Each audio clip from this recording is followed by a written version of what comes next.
Count. Where's Mike?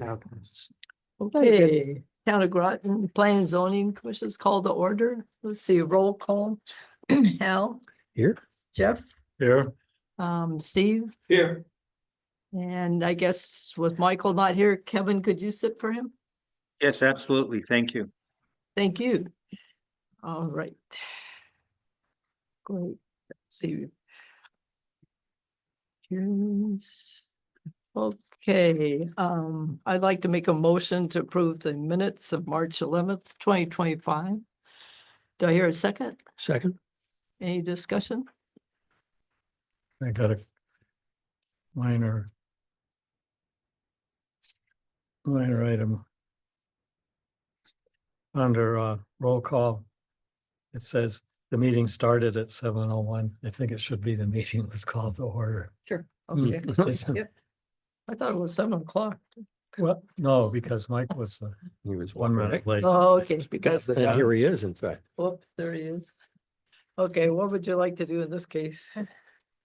Since I just appointed Kevin, So I think what you do is you finish up this agenda item right? and then you can have the regular members sit for the rest. Okay.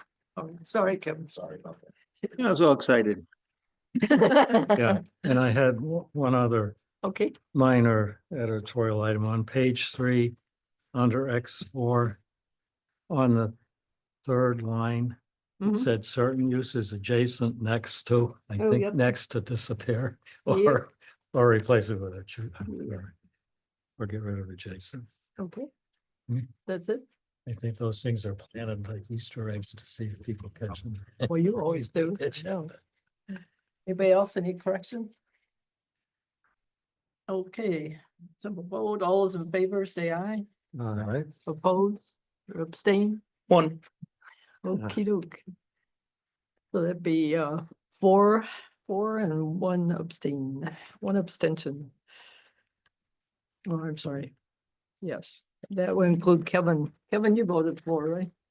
Yes, I did. Okay, thank you. All right, now, Oh, you gotta unseat Kevin and.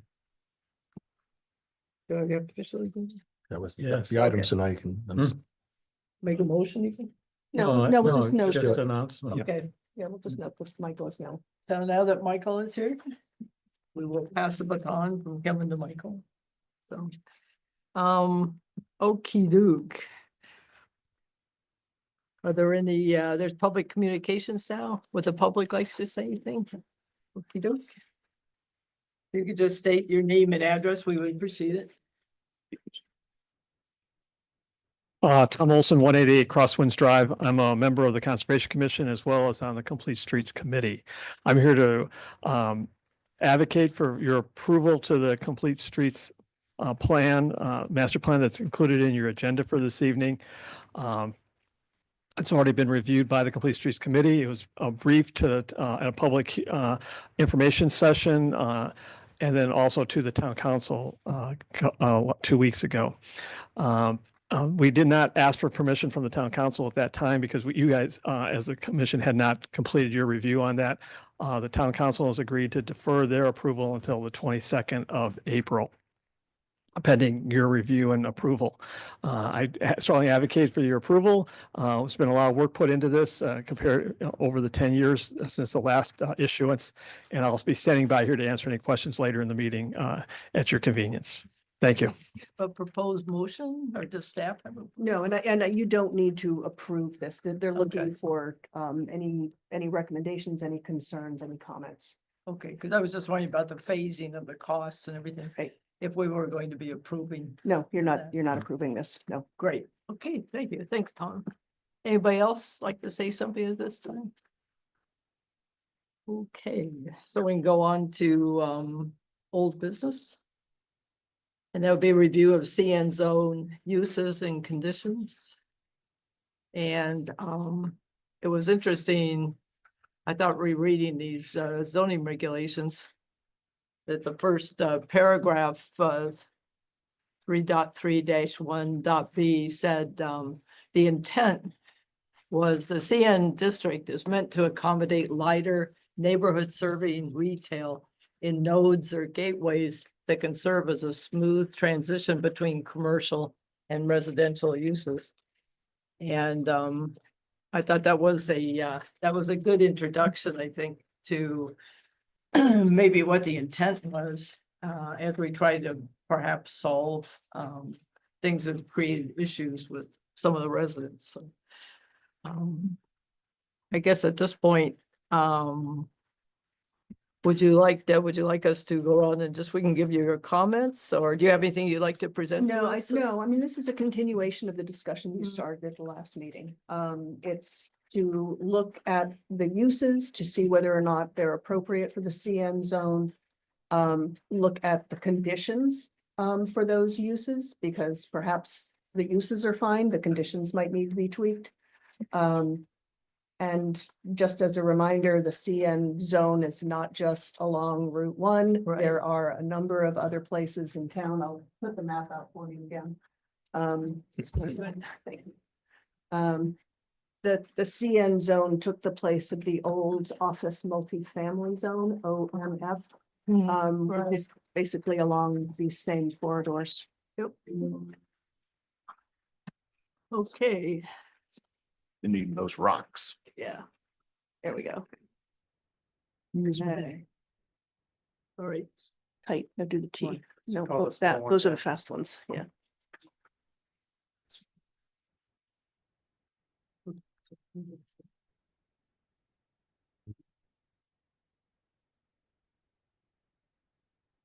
Yeah. You're close. That's good. Look up. That's good.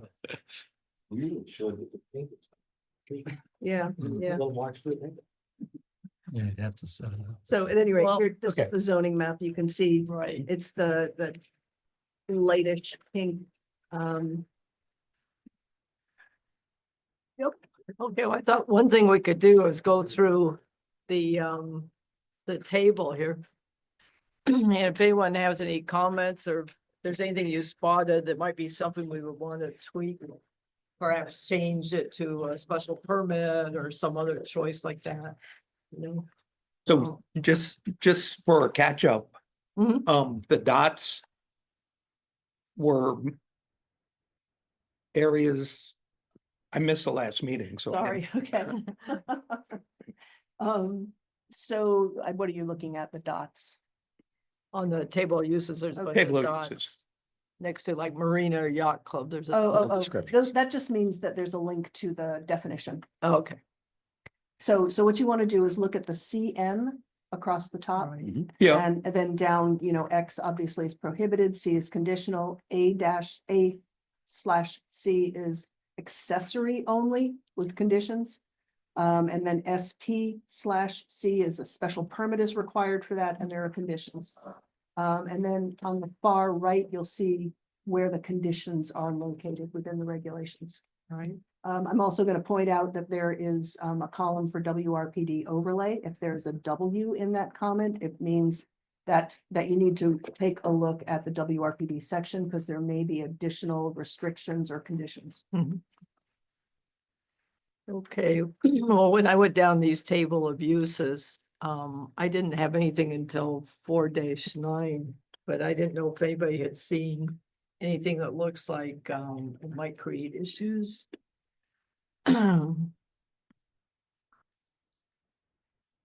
But I could just go ahead, and if something comes to your mind or whatever, that's I fine. guess I did have one thing that maybe I'm not, didn't go deep enough, and I'm sorry, I'm just noticing it now. It's that That's under okay. the filling and removing earth products.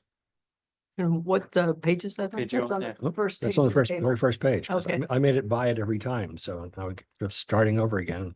Now I'm looking at filling and removing earth products as being Oh, right. allowed. Well, Yes. special permit. It's a special permit, but I wonder if it's, Although if you look at that section, up to 50 cubic yards of material, there are no permits necessary. Between 50 and 1,000, Mm.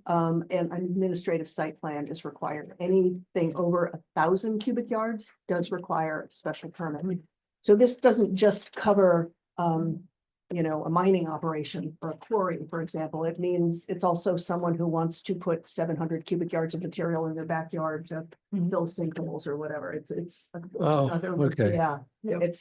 it goes the gamut So here. this just has to do with the process, not the business of, Right. Exactly, going. exactly. Okay. And for an approved site plan that shows grading on the site plan, you don't need to get a special permit or any other kind of review, as long as you have a building permit.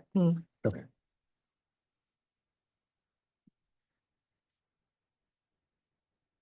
Before these regulations were issued, and it was, had a different title like office and was. OMF, yep. Yeah. Were those areas more restrictive than what we have today? Before they In went to the terms of CN? uses, you mean? Yes, I don't, hold on, brought the old regs. well, I didn't, mean, I No, didn't. no, intend no, to because mean you I mean, literally or- there were definitely some restrictions on offices and where you could put parking. But I don't remember if there were gas stations or car washes Probably not. Yeah. allowed, That's what I was wondering. Yeah, But we that's have what a I figured. hotel there too, right? right? But you could also have, Today, Yeah. I mean, and to me, Yeah. that's more than an office, yeah, but it Yeah. doesn't seem to create any I problems. need to remember how to use these, sorry. So yeah, hotels were allowed, yeah, one family, two family dwellings were not, multifamilies dwellings were. Let's see, that, where would that be?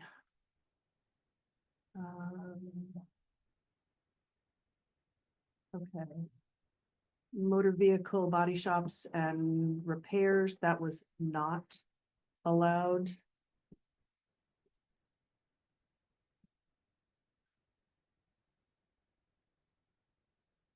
Restaurants and florists. Oh, yeah, with very little, no retail was allowed. No retail? No retail, Oh, really? no retail was allowed. Um. Hmm. Right, gas stations were not allowed. Auto dealers. Not finding car washes as a called out use here. Yeah, obviously industrial uses were not allowed. But yeah, no retail except for florists. Oh, That would It be That's was right. existing. No, it wasn't. It was a text amendment, basically for Hulk florists. Yeah, yeah. okay, Yeah, All right. yep, That was an amendment. it was. Hmm. Yeah. Yeah, and then you know, daycares, hospitals, that sort of thing, Okay. were all allowed there. But gas stations. and- Gas stations were not, retail Not. was not. And that's where one of the issues. Well, for Yeah. me, it seems like and it's hard because what we've learned is that these things are all over town and in different places. It's the kind of business that runs 24 hours a day, Can.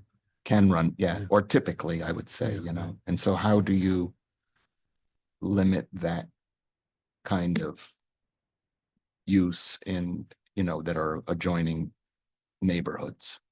I think we can make it more restrictive. Some of these could do a special permit. Yeah, on I think that that's Absolutely. probably so we can get the final look. the best way to go because we can't, you know, I don't want to throw a blanket over the whole thing and then No. restrict things in some places, but then, you know, because you're just trying, it seems like it is this zone that was used to sort of just like when nothing else works, that's what you know, and it's near residential, that's what you put that, you know what I mean? It's a lot of little things all over the place. Right, but that way we could restrict hours or depending on what it is. So what specifically, what uses are you thinking of here? Well, maybe. Well, But it's we just- lived with it until recently. And so the only one was really the gas station. Right? So those should have a special permit, maybe. Well, what do they have now? No, they can, they're They- allowed, right? They're I just allowed. want to confirm that. Hmm? I was just looking for them here, confirm what their Because they're the ones that designation. changed the roof. So it's permitted a P on those? It is, Yeah. well, no, it's probably a C, actually, Okay. because there are conditions associated with gas stations as well as car washes. Right. Um, yeah. Well, the first one that I guess came to my mind, if I were a person living there and had the possibility of something being built next to my house lot, one, it just says hotel motel. Um, and something like that, it's permitted as a P. And I guess the question would be, okay, if they can do a 3-story hotel or motel or something, and our setbacks are not huge. But I thought we weren't talking about single family houses. No, we're not. We're just- Adjacent to. It's No, adjacent. I'm just saying Adjacent you would be zone. adjacent to the CN. It was the people that were District. behind the Okay. gas station. Yeah, Yeah, yeah.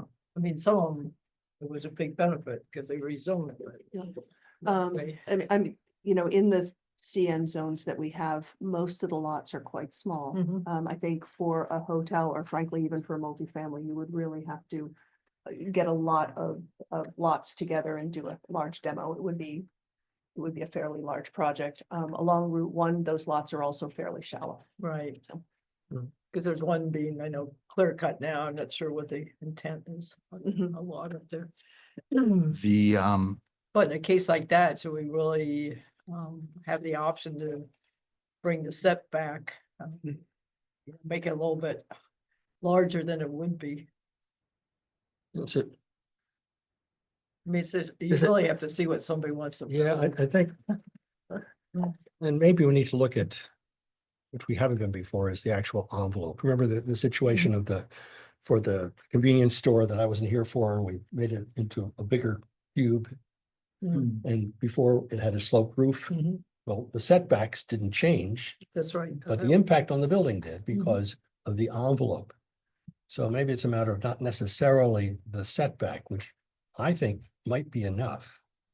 I'm thinking about the gazillion motels that I've been in my life that were in residential neighborhoods. Hmm. There's new residential neighborhoods right next to a hotel. There's a concrete panel fence between it and the houses. And so they can't even tell that there's a parking lot on the other side. They wouldn't be able to hear it. They wouldn't be able to see it. It's not there to them. The lighting is all directed the right way. So there's a little extra light, a few extra trees and they're good. And it's where they need to be. It's in this kind of zone is where it kind of shows up, where it's this thing right in between where there's residences, but there's restaurants and it's somewhere in between. And that's where these hotels are. And even though they're cookie cutter hotels, Hampton Inn, Comfort Inn kind of things, they can be right very often are right in residential areas on 3 sides. So with very modest setbacks, I bet you end up with at most 60-foot setback because that's how wide a parking lot is with there's parking on both sides. Some of it's not even that. So I don't know if that's the issue. So I wonder if we might need to revisit it and just say, here's what the envelope needs to be, as opposed to just a setback. So I think the setbacks, as we've seen before, typically are actually pretty good when you take a look at what sight lines are. 30 feet. Yeah, so the setbacks in the CN are 30 front, 30 rear, and 12 on the sides for minimum. And the problem has been on the rear. setback. Or at least where it abuts residential neighborhoods. yeah, that's Yeah, on that's right. Route 1 where we Yep. see that. That's right. And And if you do a 30-foot setback, then you can't have parking back there. You can't have, Yeah, no, that's a setback for structure. that's for setback, I understand, setback for Right. structure, but it means that behind it, You can have, that's right. you're allowed, That's you correct. can't do it because the parking space is 18 feet and you need That's 24 feet in just front of one it. way and, yeah, So exactly. you could put parallel in there, it would be Right, insane to right, do so, so right. it doesn't fit. So you end up making the setback more, Yep. so you can put the parking in. So I don't think that part is necessarily a problem. Anybody else? well, I guess, I feel like that stretch along Route 1 where there are currently what look like residential houses Right. visually makes that transition. It's when those residential houses then get torn down and then they look like like a commercial district. And I think it's that visual thing that's hard to overcome, but Yeah, well, one of the things we had that's in here in the description, by the way, which is another one kind of missed the boat with that one that we permitted, Mm. unlike the other one that's down the hill from it, which has big sloping roofs and Hmm. doesn't stick out at all. It's just kind of what it is. It's mostly roof. And that high quality, which means nothing, but human scale design. Human scale design means you don't have anything that's a 20-foot monolith. That's not human scale design by the architecture exam. That's not what it is. It means lower things. It means bring it down to size. So when you bring the roof line down to something you can just about reach, that's a human scale design. Something that's twice the size of a person is not a human scale design. I think this actually says it there. We don't have typically design standards, but if we make sure, if we can enforce the human scale design, So, right, so that's a description of the zone. right? So the regulations are supposed to make the design be like that. So you don't enforce this description. So we You- can't say exactly. it doesn't. Oh, No, okay. no, you want the regulations to be such that they are, you So know, then and I you're don't, but what is that? Okay, Yeah. then I will, maybe I want to Yeah. go back and say, we need to describe the envelope. Yeah. And say, in the front, it's gotta be only so high, in the back, it can be only so high. The roof can be 30 or 40 feet if it's up at an angle. I'm not that concerned with the overall height, but from front to rear, with the exception of some other little features, I think maybe in order to make this transition, we don't want it to look like a lot of little houses. That's what's there now in some cases, and they need to go. The little houses that are being used, it's the least efficient possible thing. We do want to change it. But given the topography is so variable too, It's hard to do. that should this be something where we do a special permit? So we can look at each one, make sure. You know, Well, I think, yes, it needs to be the a special scale is permit, right. make special permit, but then further define. As I said, we need some language in there, which if you fill this more limited envelope, it would come out to Mm. be this thing we're thinking of. Something looking like a big roofed, sloped roof thing that matches what we kind of are thinking of. But could we possibly have a topography and all that where even something that would look nice on another parcel might look okay? On Well, I think particular that, parcel? Sue, I think that you have got it with the special permit, because then you can look at look at everyone. one in, I mean, to me, the building that was recently put up, the gas station there on by Sunnyside, is too big and too close to the residential Mm. houses behind it. Just my Mm. opinion, looking at it visually for that site. Okay. So that's the kind of place that I think the special permit would have been helpful. Kevin has. Yes, Kevin. Yeah, so I agree. Because when Hal started defining the envelope, that's a very interesting proposition, but it's a very difficult one based on topography, right? And particularly in some of the CN zones that we're looking, we have some challenging topography that can really change if that's what we're searching for, is how it looks. So while a special permit appears imprecise, maybe to some, in other ways, it's a good conversation based on a number of factors that we can't define every single one. So I think special permit across many of these CN zones, or all, is appropriate. That's my only thought. So the special permit is not just going to be, okay, it's allowed by special permit. There needs to be conditions that they have to meet for Right. each of these individual. So I don't want you all to think we'll just do everything what's proposed in the No. CN zone. Yes, have a Nope. special permit, okay? Right. So you need to identify, certain uses that you want to look at more carefully. And then Sure. think about what the standards are that you want for those uses. Right. So even though it's a special permit, I need a standard, That's right. some kind. That's And- right. and I think- And look, when you look through the regulations, you can kind of see what certain ones have. I mean, Okay. Well, that's why I was thinking for the bigger buildings proposed here, dwelling multi-unit. And the hotel motel. I thought those might be good candidates for a special permit. And then even maybe medium scale retail, even though we haven't had any problems with retail.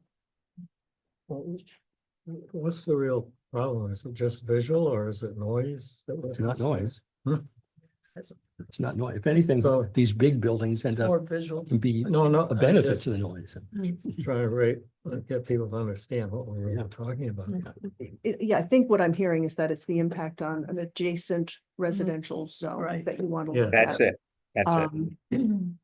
But the visual impact, right? Are we looking Yes, it's Visual. visual. I mean, open 24 hours lights. think- but- Yeah, that's Yeah. one of the things that, That's what I think. It's I the mean, you time know, it's open. drive through with a microphone. Oh, that's that. that. All that's That's right. your That's right. culture, yeah, That's right. right. Um, I mean, I'm just thinking the multifamily stuff. I mean, you know, there's a housing issue right now and putting more barriers in the Mhm. way of housing. I want you to really think about that. I mean, you know, with the text amendment that you have coming up, the IM, I mean, the idea is to open it up Right. to more housing. So Right. maybe rather than, you know, placing a special permit on it, look at the standards. You know, because there are standards that go with multi-unit development. Isn't this only 30 feet high here? It is. Well, exactly, Yeah. right? I mean, what kind of multifamily are you going to have there? You might have, you know, something human scale. I mean, right, Exactly right. right. Yeah. for me, the multifamily isn't an issue. Because people are gonna come in, park their car and go inside and go to bed, just like the people in the residential neighborhood. Right. It's especially, you know, I said it last time when Hal was shocked at the 24-hour operation. How do you limit that? Or it also seems as if like many of the different drive-through uses, some are allowed, some are not allowed, or conditions applied to them. And so, and that would, if I was living next to that and there were cars coming in and there were lights flashing across my house or living room all night long, 24 hours a day, that would be irritating. Right. So I think just about any drive-through and the other thing is that I don't know how our definition of drive-through might be coming outdated because a lot of that stuff is, you know, people are buying stuff on their phone. They're not using a microphone or it's some other way that Yep. you're doing it, Yep. you know? Yeah. They still use the microphone. It just. And it's very not, brief. that's not as much. Right. It sounds like that probably would be lost, but know, this I one think is the not- headlights coming around, especially, you know, and that's where a special permit on the drive-throughs might be helpful because you could look at the drive-through and say, look, you know, this one works. Okay. You're shining it back into the street, but this one doesn't work because this guy's got him coming in his living room window. Yeah, but it's not just a drive-through, it's a parking too. So I think it's businesses that would stay open after 10 o'clock. Or some number like that would be ones that we should be concerned with, like maybe restaurants, gas stations. So that's not a tough condition to address. But in that condition, we could No. say you've got to No, you You've got have to to have a stop. buffer. have a opaque buffer. Well, that may be the For the head. description. that Do we have any places that are open 24 hours? Though? I don't know. Well, that gas station on next to I Sunnyside don't is know. going to. Right. That's But- their plan right now. But if that's I so, mean, then CVS was I at mean, one point. I don't know. I just don't if want to it get is. too wrapped around I think they still a are. problem that doesn't exist. no, No. but it could be buffering, like you're saying, Good, so that's Yeah. a, it's a thing Buffering that's easy to to define. adjacent residential areas. So, right, so again, Yeah, something to look at. And just with regards to drive-through restaurants, in all cases, that's a special permit. Drive-throughs for services or drive-through for retail are just allowed as an accessory use to the retail or the service. So Right. CVS Yep. would not need a special permit. Right. Well, I get your point on the multi-unit dwellings, that's fine. But I think some of the other ones, you gotta think about it. Actually, that just brought to mind, we don't have the problem right now because I think, and nor will we for a while, but if a CVS went up a 24-hour, well, they're never 24-hour, but they're late. They could be pretty late. The pharmacy drive up thankfully, is open quite late, and you have discussions with those people Mhm. over a speaker. Mhm. I think it- It's not loud. Is it? Yeah, It's- I think most of them recently are, they just talk through the window. Yeah. it's- they actually do, because it's a Yeah. privacy Privacy, issue. yeah, That's right. Yep. That's so true. Yep. That's right. That's true. Well, another one to think about in the list here is transit stations and hubs, but I'm not sure what the CN, they're not gonna put in a train station or something, everything. I'm not sure. Transit Might be a station and bus hub. stop. I'm just gonna look at the definition. It might also mean a bus stop. It does, I think it does. You know. The other thing How that you many might, buses? Yeah. the other thing that you might want to consider is just those with irregular hours as well. So as people's work becomes more flexible or whatnot, and people have irregular hours. Yeah. You know, I think some 24-hour businesses or later businesses just respond to demand in that way. And if there's no demand, they're not going to be open that late, but I think there is a more general shift towards irregular hours. So What, away from 24? what's that? Away from 24? No, I'm sorry, I didn't Regular understand what you were saying. Oh, Quite honestly. sorry. No, that's okay.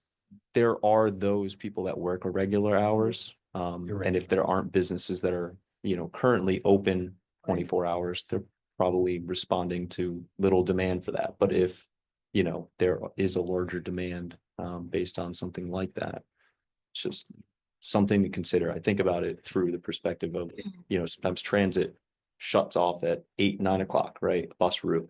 When in reality, there are people working weird jobs, late jobs, things like that, and they can kind of sometimes get left out in the dust in that way. Yeah, I don't think this decade, unfortunately, we have to worry about mass transit being a problem. Yeah. So until the next right, I wish we did, Yeah. and we don't, so. True, true. Well, because that was transit stations and hubs was permitted, I thought, if we thought there was a risk of getting a Greyhound bus station. Right. Please. I mean, again, you know, the lots in the CN zone, probably, Well, that's Probably not. true. It's gonna Yeah. be difficult. And then we have the fuel dealers, without storage. And then fuel dispensing station, and at the bottom, vehicle washing facility. Mhm. So, and the first one, the fuel dealer without storage is permitted. And see, we may want to change that to special permit, just throwing that out. And the other two are conditional, fuel dispensing and vehicle washing. And they could go to a special permit too, if that makes sense to the commission. Fuel dealer with. So welcome any other thoughts you have at this point. What is fuel dealer without storage? Well, no, I mean, I'm trying to picture what that business would be. I know. Because they've got to have storage. Like standing here in his coat.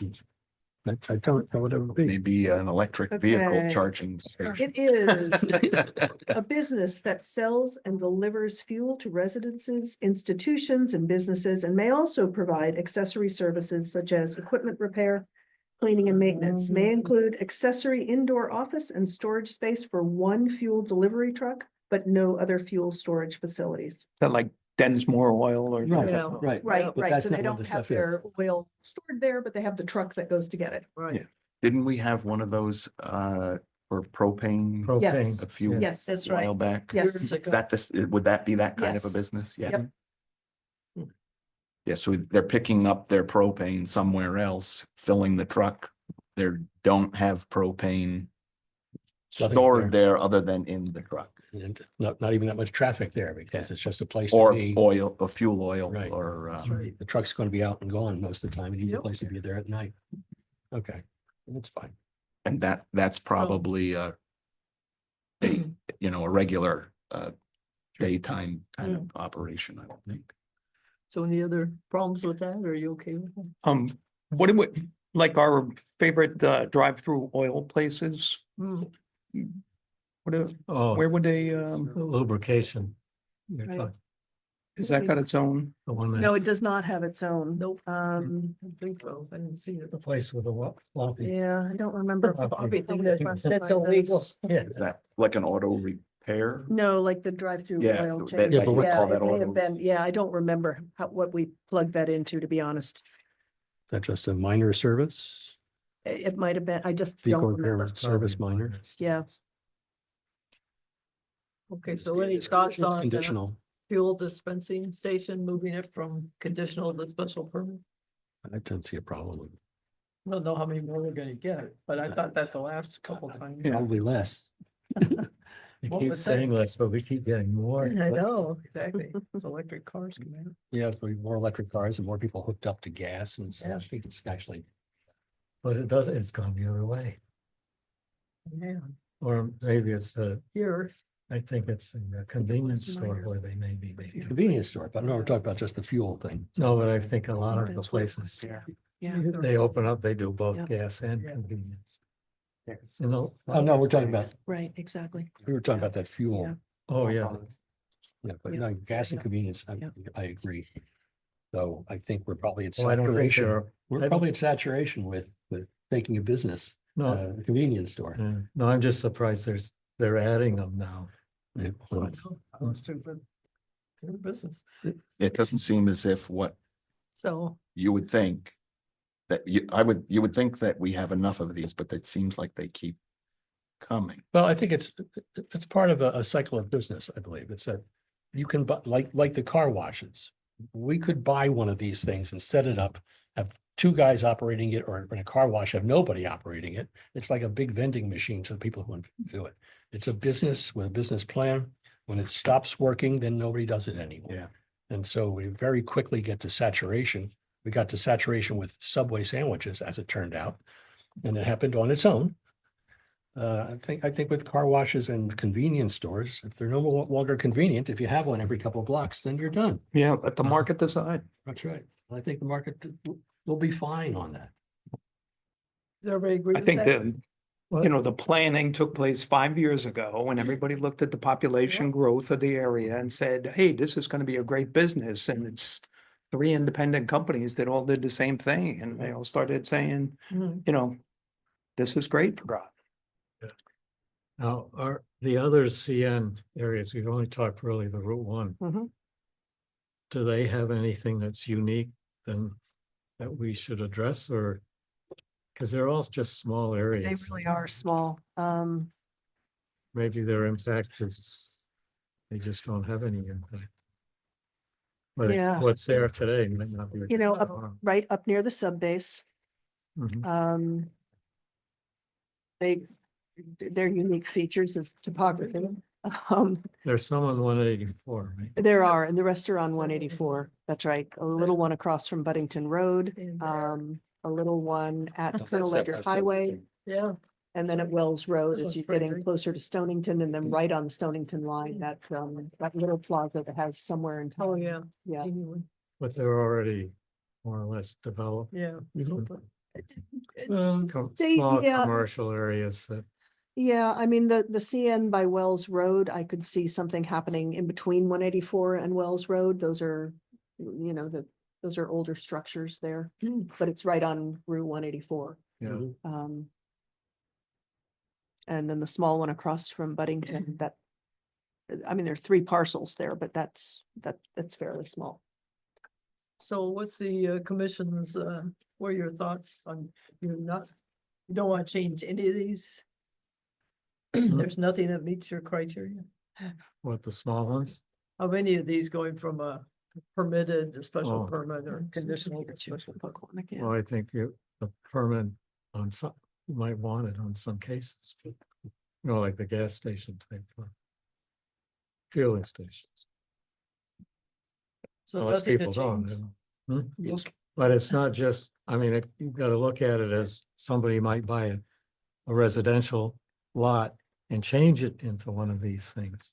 Sure, Is that okay? That's what we gotta be worried well, about. then you could get a new, Not- you could get 5 more fuel stations. No, what I meant was that we're always thinking about what's there today, but it's also the residential area or residential Yeah, what could be. lots.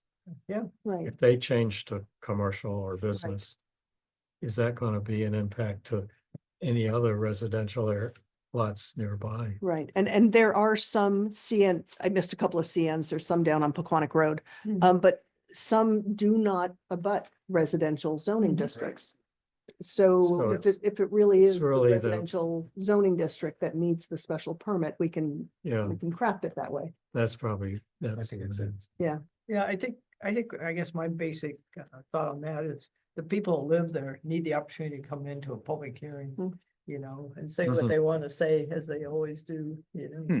when it's in that situation, so. I agree, but you want them to have some sort of power. You know what I mean? It can't just be, they come in and they're upset and you all are saying, it's allowed by zoning. You Yeah, know, there's- thanks for coming in. You're You absolutely right. know what I mean? Oh, I do. You don't want to invite someone to a public hearing when there's really nothing they can Right. provide. No, that's why they need to Yeah. be at least special permit Yeah. preferably. Yeah. Right, so they can talk about Yep. traffic, they can talk about lights. Would it be possible and for a the buffer. town to look at what they would be, out of these various dots we have? How many might be affected via residential, that can- How many lots might be? yeah, or where it would be. Okay, Mhm. sure, Maybe for next time, because okay. everybody wants to continue this discussion a little bit, maybe. So you're- And then the Quantic Sure. Road ones, Yeah, we can do, yeah, I think that'd be of interest. okay. It probably won't be the next time or the time after that where we've got some applications that are stacked up, but Sure. yeah. I okay. think no we're problem. looking at very limited, I mean, and some of this, like the CN up by the subbase, half of it is already pretty much fully developed. Right? It's got the apartments there in that big pink chunk, We right? just That- approved some apartments and. But So- not along Crystal Lake Road. I mean, immediately No, yeah, adjacent to the yeah, and subbase. those are, That's right. you know, it's all small. But there would be no issue if they were there because there's no residences right behind. It's way up on the hill. It's Yeah. way up on the hill. Yeah. There is, and the ones that are overlaid by the NMDD, which are the ones at the west end of Crystal Lake Road, require special permit. Oh, okay. So, can we move on then to the next topic? And we'll, Table that for now. Sure. We will pick this See back what- up in a while. That's that's best I can say. Well, that's No. fine, at least, Yeah. we're, you know. Yep.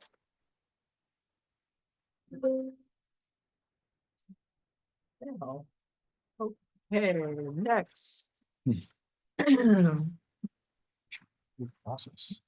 Next item is commission appointment process, town attorney opinion discussion.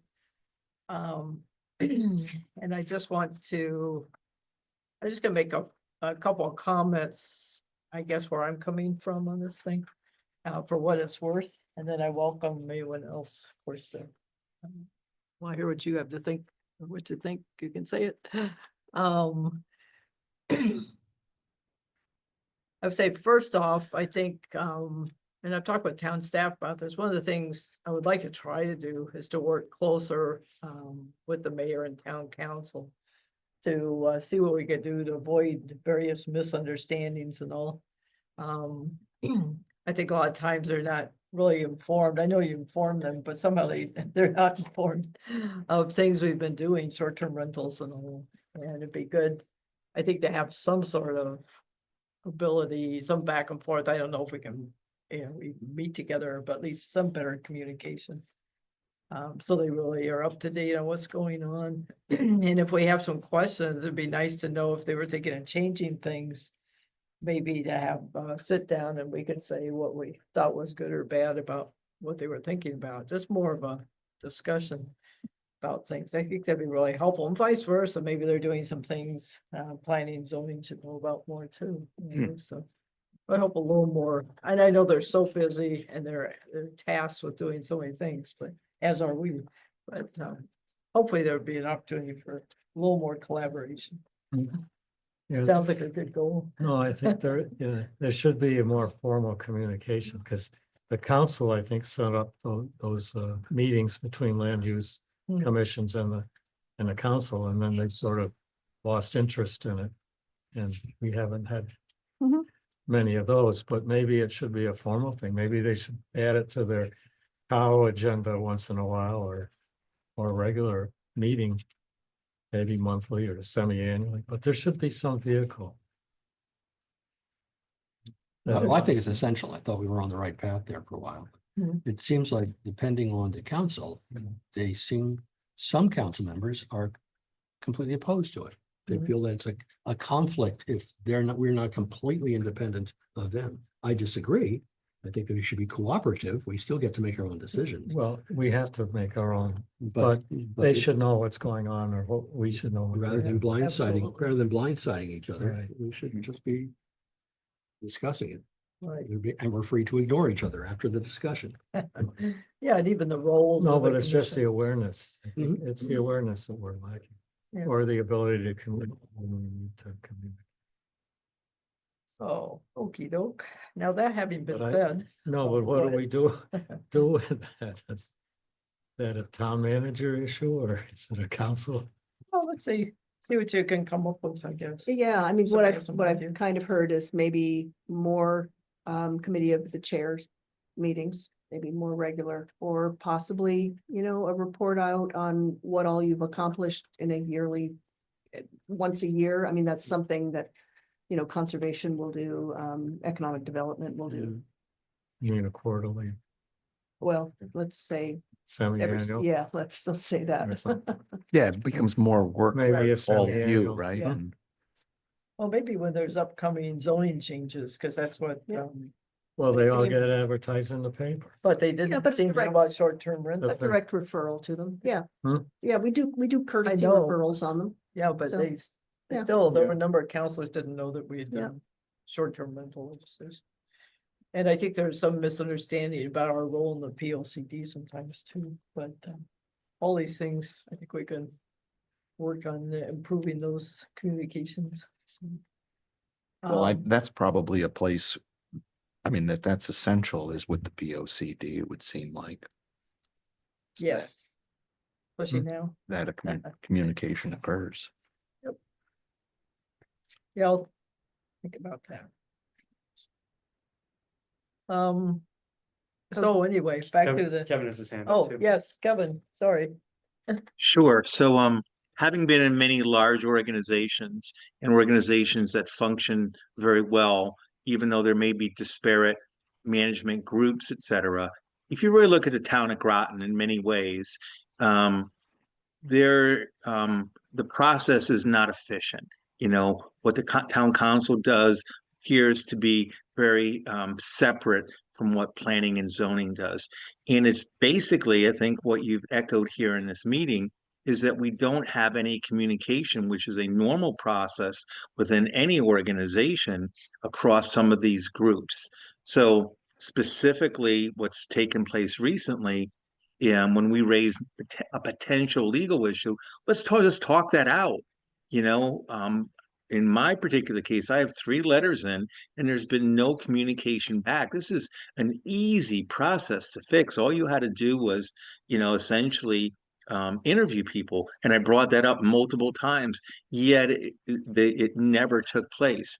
And I respect all the time, which I think the town council puts in just a tremendous amount of time, and I applaud their volunteerism.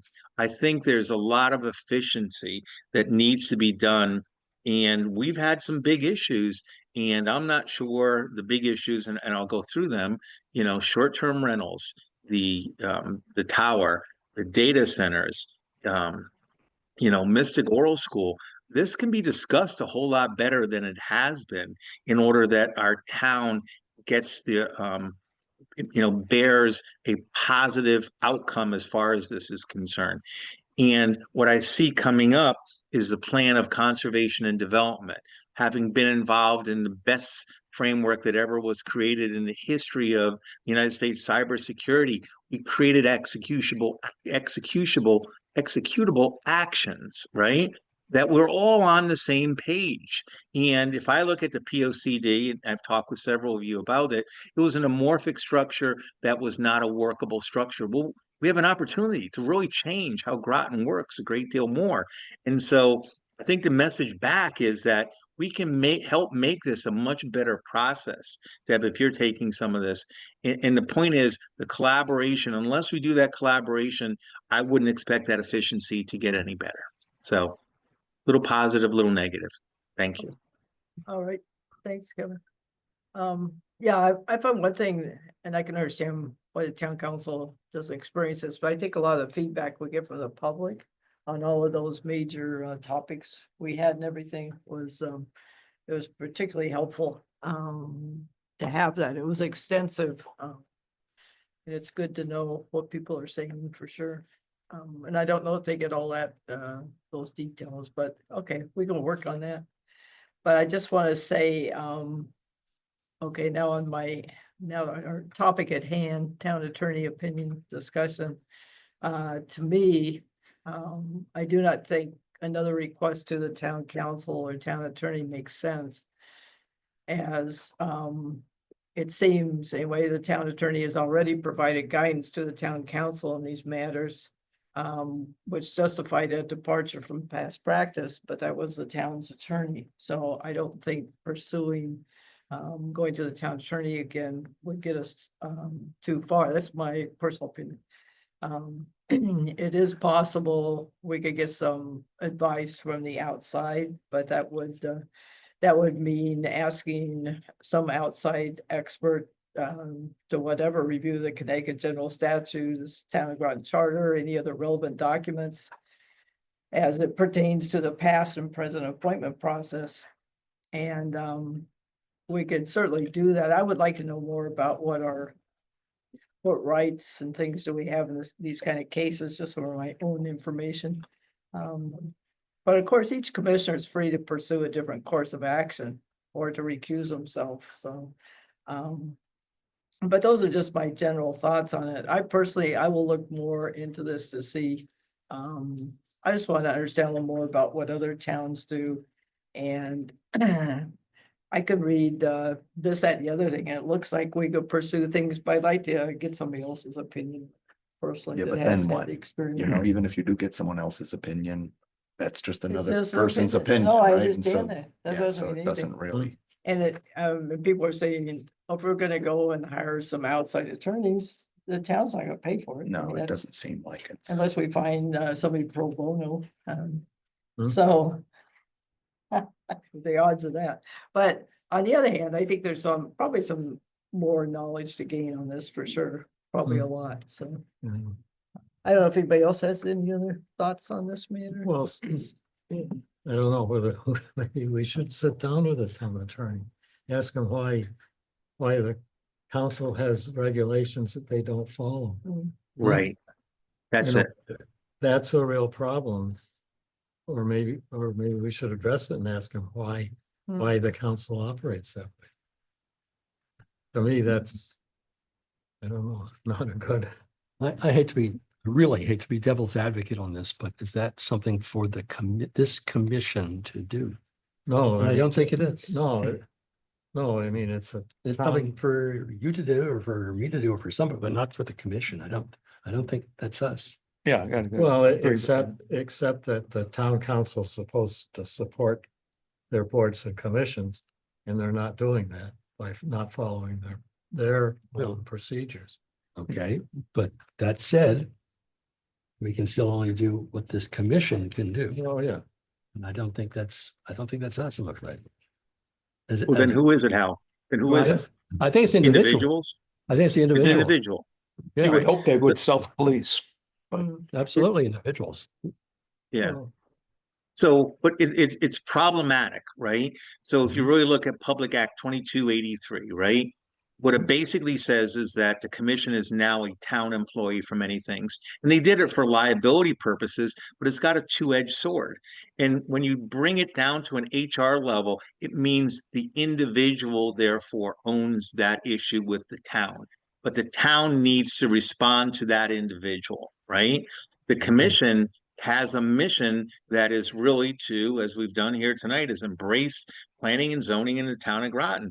But if you break the rule, you break your move up rule, your statutes, and you choose not to live by your charter, I think it's fair that the individual goes back to the town and asks that question. And it's also needs to be fair that the town answers that question. So not only did they not follow the charter, they also didn't answer the question, right? So, but that is an individual's point. It's not a commission's point, in my opinion. But it's up to the individual to fight it. Yep. Great. No, I think, I mean, that's how I'm coming out, and that's why I said, these were my thoughts. But, any other comments before we move on to the next thing? Okay. So we'll leave it that it will be up to the individual to pursue, the answers or any, meetings with the town attorney or council or whatever, and With the expectation there's a reply. Yes. yep, that would be the expectation. Yep. I guess we could report if somebody finds something that's that they didn't realize before, which is always possible. They could report it to the commission under, Under report of commission. yeah. Yeah. So, right, reported commission? Yep. Okay, good. I think that's for the time being, that's the best solution, I think. Thank you. All right, next. New applications? Right, right now we have one new site plan application, Columbia Gardens, 0 Fort Hill Road, multi-unit development, How many units? 138. Where is this going? On the east side of? It is on Fort Hill Road across from the community center. Oh. Hmm? Oh, Where the farm was, Oh, or the is. One farm- portion of it, not the Oh, entire, it's the farm that they're. one portion. great. Oh, really? Wow. Hmm. Oh, okay. But the whole farm, that parcel hasn't been sold. So there are two parcels out there Oh, that okay. people think of as the farm. This is on one. Oh, okay, great. What's gonna happen to the lot where they chop down all the trees We right call it- on the corner of Depot Road? I have no idea. What is they're that? No, the Across tree street from just Johnson's? disappeared, doing. yeah. I know, that's horrible. No That was the rumors in back there. of the adjacent house. I looked at the It- lot. But it's all the same owner in there. They own the little Okay. strip mall out. and Is then- that Ackley? No, it's No. not. It's Oh. a new owner, relatively right. new owner. But it's Oh. different lots. Oh, yeah, absolutely. Off Right. of Raleigh Court, I think. Right, Yeah, yeah, yeah. right. yeah. Well, I'm doing something, but A mess. They're- I think it's less of a Yeah. mess than it was. Yeah. Any referrals? Let's see, we just have, the Desegregate Connecticut. Yes, that So one. let me just promote. Let's see. And you Somebody's can been run- waiting. They can run through their, the Stack. PowerPoint. Yep, and that was also in your packet. Yep.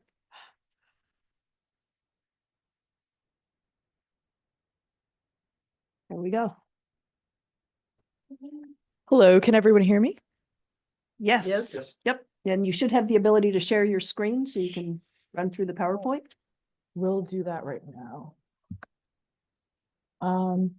Is everyone able to see my screen? Almost.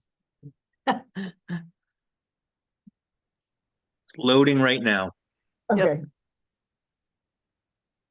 There we go. All set. Great. Okay. So on behalf of Desegregate Connecticut, thank you so much for having me on today.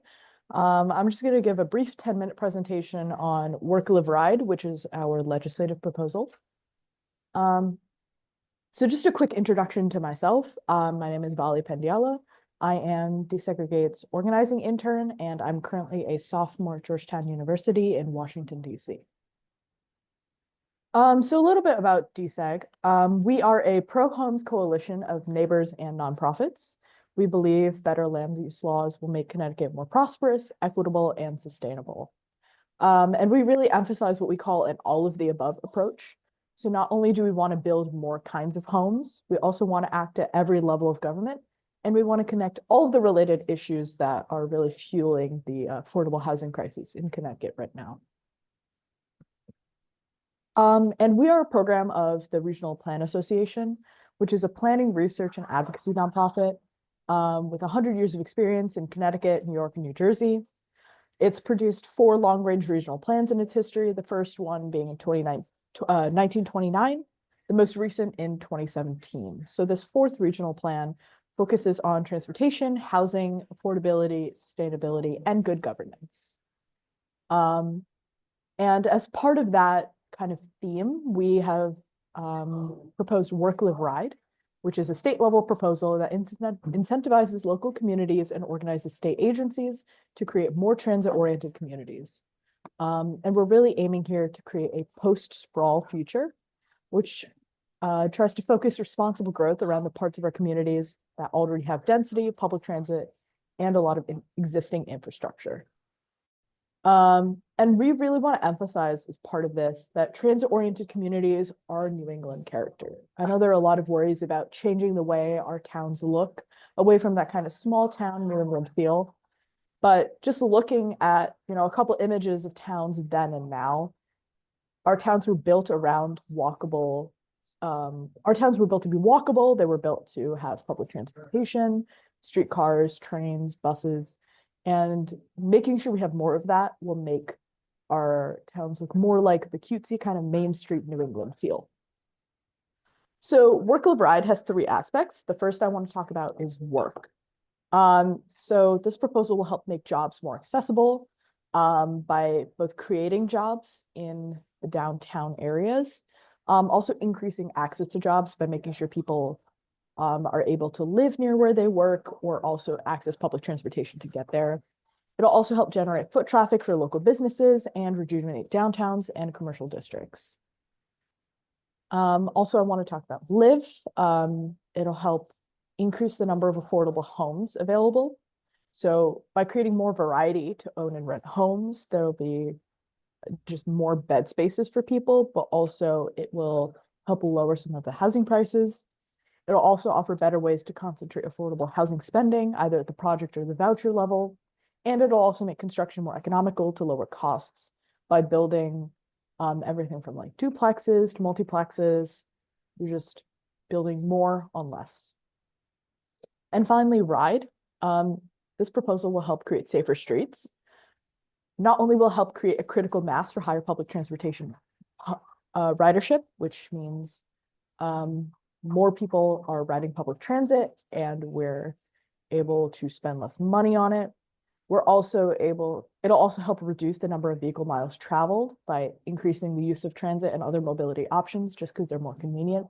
And it'll also help concentrate growth in environmentally responsible places and stop sprawl. So with this, I know there are a lot of concerns around Connecticut that public transit isn't available, but it's a lot more common than most people realize. Out of our 169 towns, 111 are served by local bus, rapid bus, or train, meaning that there's more than 33 million annual bus and annual rail rides. And this is according to DOT data from 2024. So Groton is considered a transit community. And what that means is that it's able to fully tap into the potential of Work, Live, Ride. And I just want to go into a quick overview of how that works. So Work, Live, Ride is really a locally driven process, and we really emphasize that in the way that it functions. So the town or city first, in order to kind of kickstart this process, must opt in.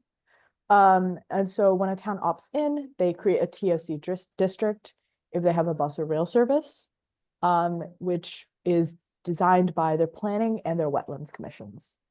Then they will pass that district, which will create a mixed use, mixed income special district near a bus stop or train station. And then once that happens, they'll receive prioritization for state funding, as well as technical assistance to build the necessary infrastructure. And the way that prioritization and assistance will happen is through the Office of Responsible Growth, which has already been passed into law. ORG will serve as a liaison with local governments to create a TOC district and will also help secure state funding for them. It'll coordinate interagency communication and help align the towns with the state plan of conservation and development. And it'll also oversee a new fund to expand water and sewer capacity for towns that opt in because we've heard that's a significant concern with a lot of towns around this proposal. Finally, we have state agencies, and the state agencies will help prioritize funding to municipalities that opt in. They'll meet regularly to align agency actions with TOCs, and this will include MRDA and grant-making processes. And also they'll align with economic and environmental goals in the state plan of conservation and development.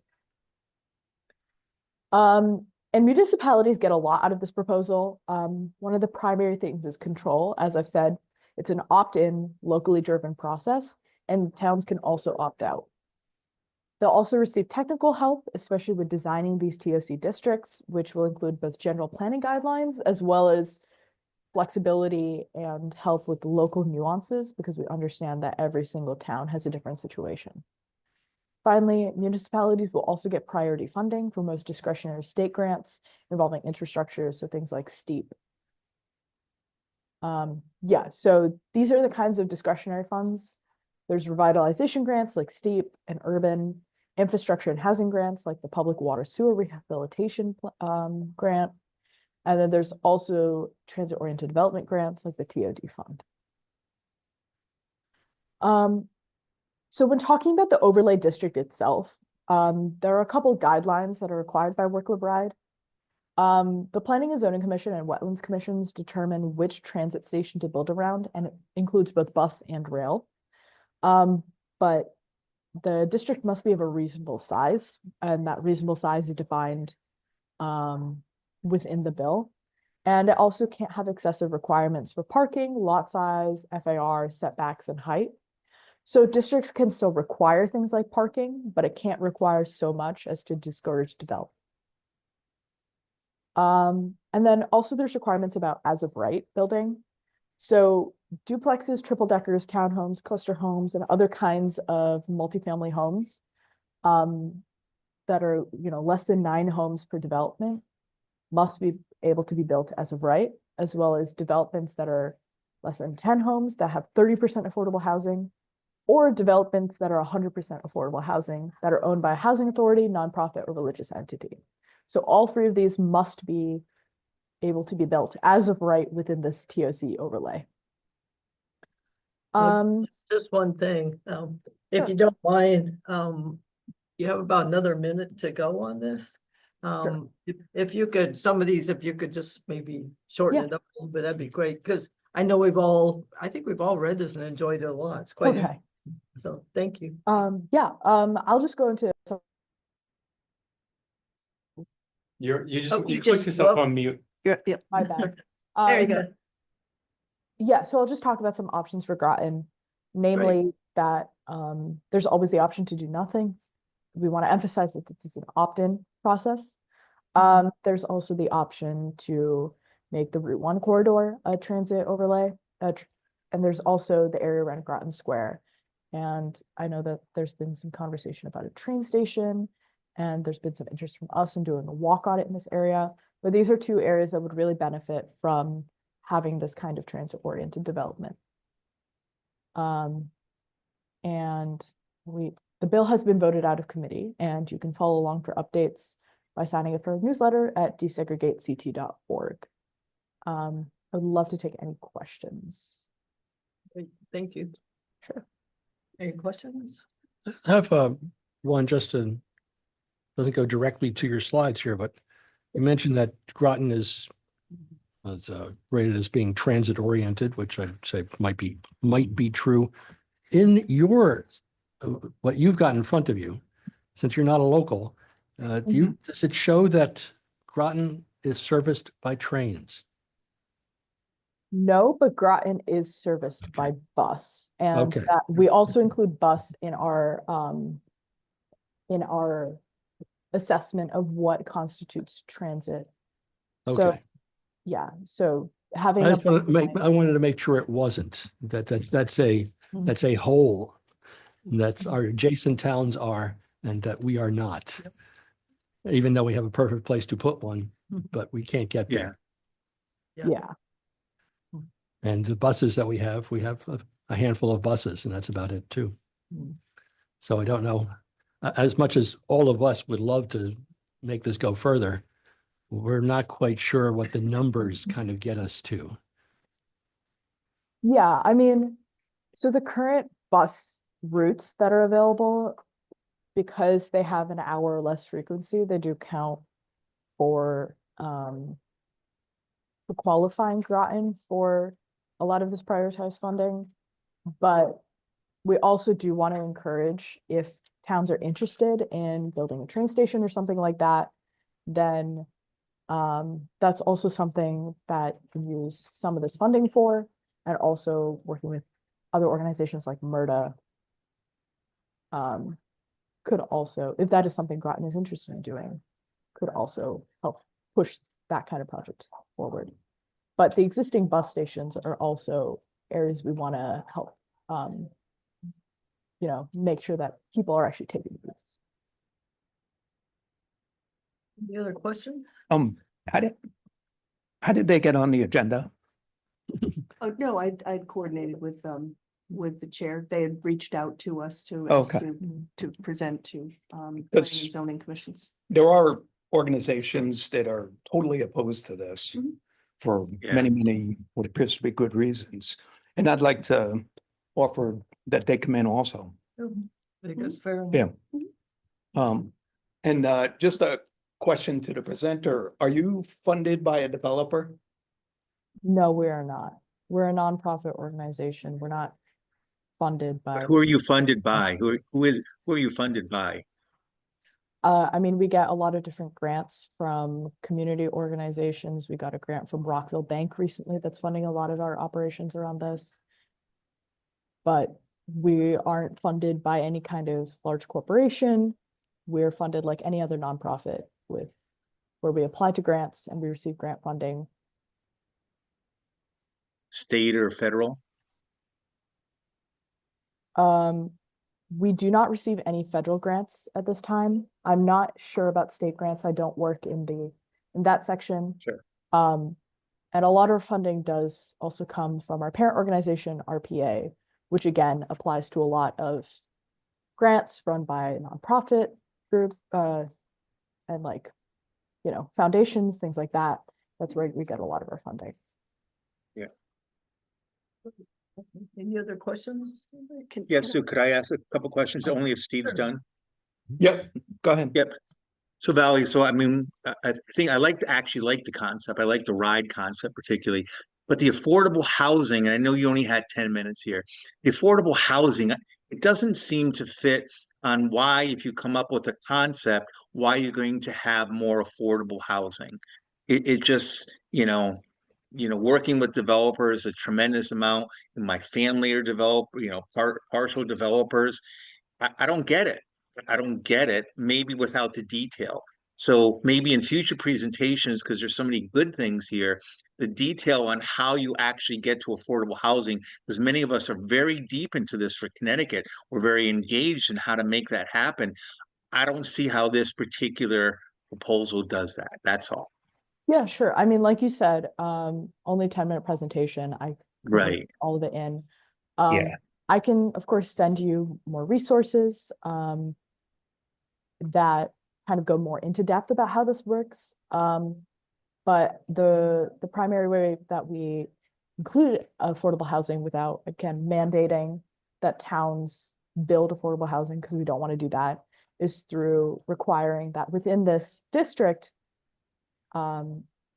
those different kinds of housing are built as of right, including any kind of homes that are 30% designated 30% affordable, or 100% affordable and owned by the housing authority, nonprofit, or religious entity. So we through that kind of like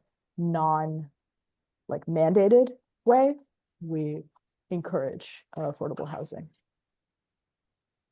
But you really don't say how this plan allows for more affordable housing. I don't get that. Well, how is that going to be built? How is that going to be less expensive for the developer? I don't get that. Yeah, maybe we could take that as a Sure. question, find out. Yeah. I can get back to you on a more detailed Okay. Thank you, plan, Valerie. just so I That'd be don't take great. up a lot of your time tonight. Sure. Thank you. Yeah, if you have anything additional on that, just if you could send it to the Yeah, town I staff. have one question. if you Okay, don't mind- if yeah, you don't mind, sure. Sorry. So, the areas in Groton that you recommend for this type of zoning, one of them is the Route 1 corridor. That is currently zoned mixed-use town center. All of those housing types that you have in your bill are allowed as of right. Would Groton have to do anything other than that in order to take advantage of these funding sources? Right, like does there have to be a specific overlay zone enacted? Right, when we already allow all of that. So the difference, or I guess the additional things would be the looking at parking requirements and things like, you know, setbacks, height restrictions, lot sizes.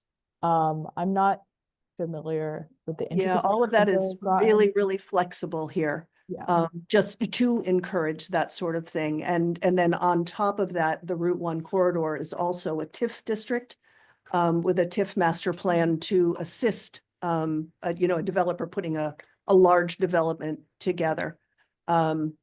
So I'd be really interested in whether we really have to do anything or not in order to access these funds. yeah. Just and give I us the mean- money, right? Just give us the money. We'd Yeah, be so and I happy. mean, Right, if you're already doing the great work, then we want to make sure that Groton has access to the sure. prioritization of these funds. So I can also get back to you with an answer of whether anything needs to change. So. But the bill is Can not I ask passed, one right? last question? So Groton is not subject to 830G. Does that change anything with regards to requiring 30% be deed restricted affordable? And if I'm not mistaken, wouldn't some of that discretionary funding go towards the subsidizing of those units? Yeah, right, yeah. Yeah, I mean, despite not being subject to 830G, those as of right requirements do still are still part of what makes someone qualified for work live ride. So to opt in, you would still have to allow that 30% deed restricted affordable housing. And some of those funds would go to subsidizing, but also there's other aspects, like there's funds around transportation and also things like water sewer that would go to the town more generally rather than a single development. Thank you. Great, thanks so much, appreciate it. Great, thank you. Thank you all for having me on tonight. All right, next.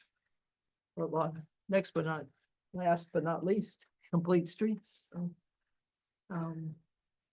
was- So, yeah, so you all had the Oh. opportunity to get a copy in advance because it is a large document. I will let Okay. you know that both the Public Works Department and the Planning Division have submitted a number of comments about the plan, technical in nature, some.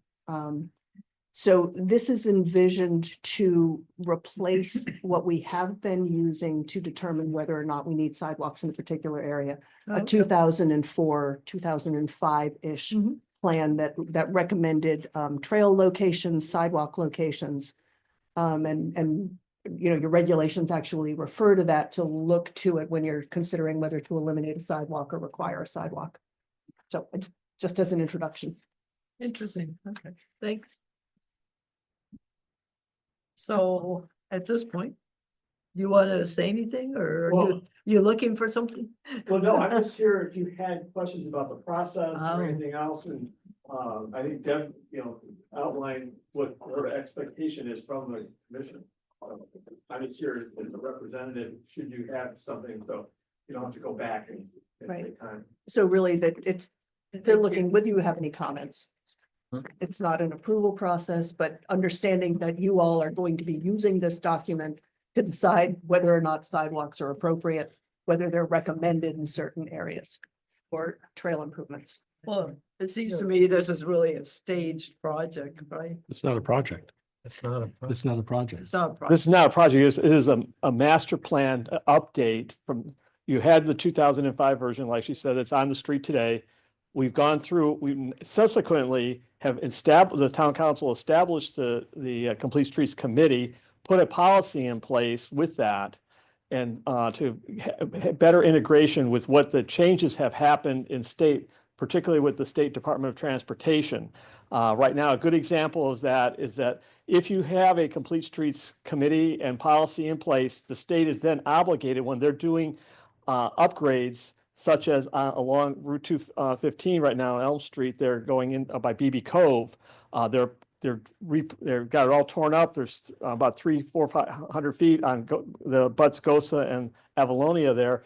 They're going to make that look like a complete street with all the various perturbations that go along with that relative to set-asides and widths and everything else. So because we have that committee in place. Now, what we're trying to do from the committee's perspective is to take a look at, make sure we have a master plan stuff shovel ready to some degree for some of the high visibility areas. Particularly, we focused in on the Route 1 corridor, Route 117, and that 215 sections. Those three areas in the town are the highest visibility areas that were focusing on state roadways, so that we have our position kind of in place already as far as on what the recommendations from discussion and starting point is with the state for future road work that they're going to do over the years. We agree that we understand that we asked the contractor as he was developing this plan to kind of put a ballpark numbers together, so you kind of understand what type of impact this could have to the town. That's where this $42 million price tag comes in. But for the flip side of it is we're not asking for any individual CIP or bonding or any of that kind of stuff. This would be more of a process and impact that's going to happen over time. So there's not any, right now, the only requests that we are being worked out is through with the Parks and Rec Department is on the crosstown greenway signage, and they're going out for a grant to go find that money. But that's part of the plan in regard to how do we incorporate various trail actions as well as sidewalks and side paths and everything else that we haven't really done in the past. Thank you. Yeah, but I'm still like, this is so long, I haven't got to my section yet. I wanted to ask about, it's not your fault. It's very complete. Streets. But if we have a comment about one of the proposals, should we submit it or? Yeah, I mean, if you're not, prepared to do that right now, absolutely. Between now and the next meeting, if you could email me your comments, Okay. that would be great. And I can put a package together that you can look at the next meeting and confirm that's, what you all agree on, and we can get it to them. But I think one of the problems here, there are too many words. I'm serious. I think you should get it down to 10 to 15 pages. Because I don't think you can go through here and really understand what the end results are, because we want to see is what has to be done. And if you look at the purpose stated here, it really doesn't reflect what the concerns are, in that it addresses types of recreational use of these areas, where really we want to, I think, address the transportation side for allowing bicycles and pedestrians access to travel from one area to another area, and not for recreational purposes, but for either go to work or go to buy their food or whatever they want to do. And that's a bigger part of it. That's all the complete streets really are addressing that, not the recreational part, but modifying the streets to make them so they're safe for bicycling. Well, some of these Yeah. side paths aren't also for bikes. No, but is it there because of recreational use? No, I mean, some of them are, some aren't, but Right. it's more than just that. It's the sidewalks that we want to put in. That's for transportation, not for recreation. But if you look at the purpose, it really talks more about recreational. Okay. Hmm? It And I does, think but there's an overlap which they don't talk about. So maybe that's the trick. Maybe we did another Well, color I in don't here care as about to it. what's for solely for recreation And versus so for work, live, ride kind yeah, of thing. For just, and actually it makes a difference, I think, to the Right. town because the transportation should go to Public Works. Because it's all modifying streets versus the recreation, which is, parks and open space. I don't know, regardless of what it's for, if we have the map 4.1 recommended sidewalk infill. No, that's what we want. Yeah, That's our leading page as far as Yeah. we're concerned. no, yeah, but I just think there are too many words. And some of these maps, I don't think are very useful. Some are not very accurate. I think this shows the entire process that Yeah. we weren't necessarily interested in. So I wouldn't negate it for that. If we were going to put it front, we'd say No. page 1, recommended sidewalk infill, and then here's the background for it. Yeah, But no, it's maybe good that's to a have way- some of the background, but I think it's really, we want to see what the project is or what we want to end up with in fewer words. And you Yeah, can fine. use appendices to put in maybe some of the details. Okay, I think it's just reworking how the Oh, yeah. pages are. Well, when I talk about projects, didn't you have, and I can't find it, I've just gone through the 500 pages. I must have some flipped too fast. But, did you have something that showed it like there were 4 like segments to get Oh, this yeah. whole thing done? You had a The one was this many million, the next one was that many million. Didn't you Yeah, have it's in something there. like that? Right. You're Yes, doing there's- this it's in there. section? Yeah, there's, Okay. there's, appendix 5. yeah. Thank you. Concept plans. Yeah. Thank you. That's the one we're talking. There were 5 different areas that were identified that were identified to Very, be working. It was 3 of them makes up the Route 1 corridor from sub base all the way to the Mystic Bridge. Uh-huh. And then the 4th one was Route 117 between Route 1 and the interstate.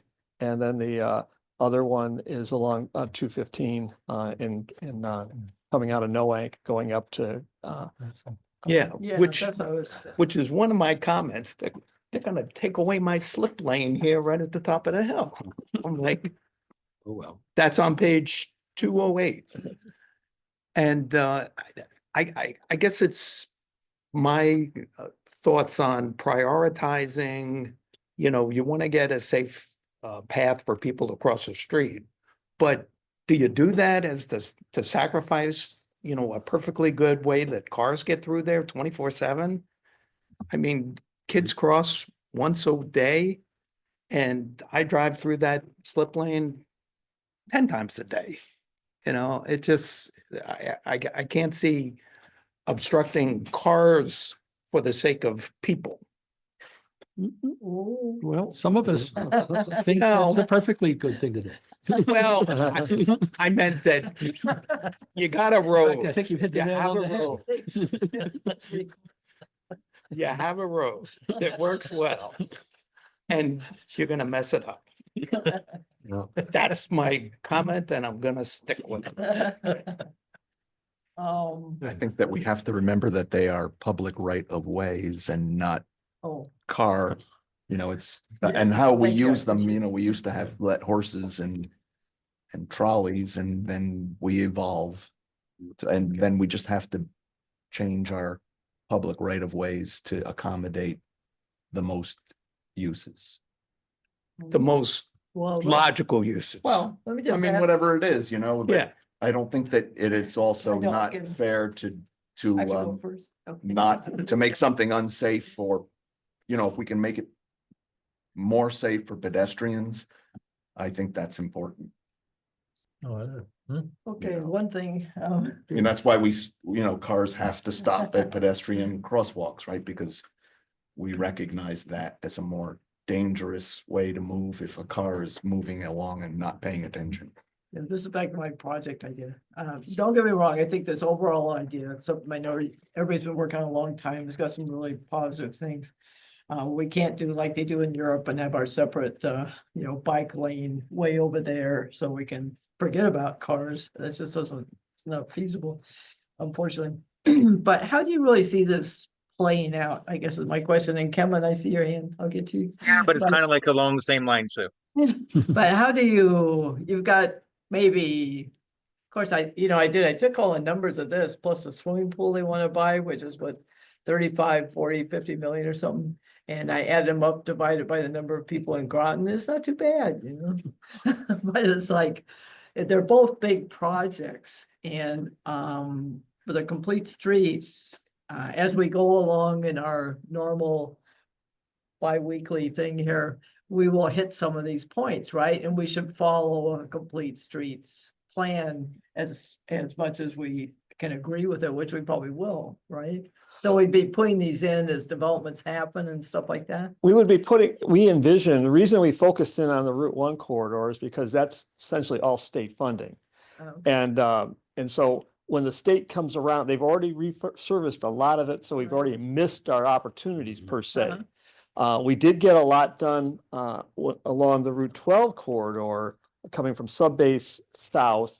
That put the nice path in there all the way up and everything. So that went well, okay, when we did get the state funding.